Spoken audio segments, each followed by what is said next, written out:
China's President Xi Jinping referred to President Biden as his old friend ahead of a highly anticipated virtual summit meeting Monday evening that did not produce any major breakthroughs. Xi's choice of words to describe his relationship with Biden contradicted the way both the president and White House press secretary Jen Psaki have characterized their relationship.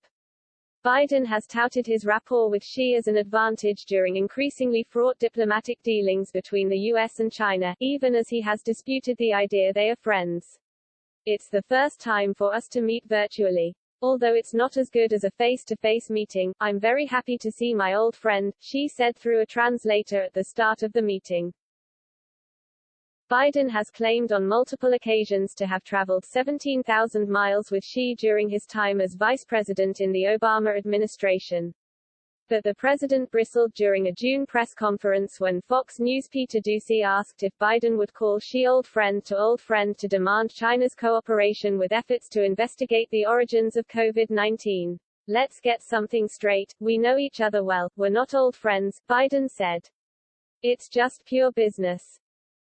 Psaki reiterated that assertion just hours before the meeting, telling reporters during her daily press briefing that Biden still does not consider him an old friend.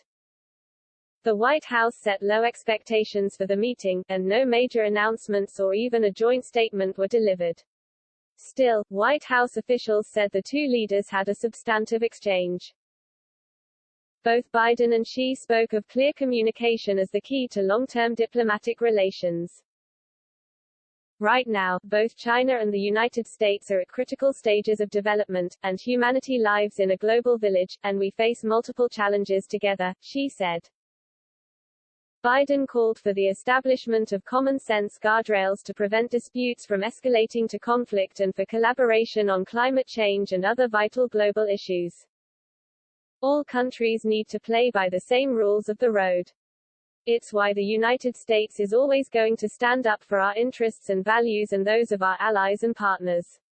If past is prologue, I'm sure that today we'll be discussing those areas where we have concerns, from human rights to economics to ensuring a free and open Indo-Pacific, Biden said. Republicans have accused the Biden administration of failing to hold Beijing accountable on human rights for the sake of pursuing its climate agenda.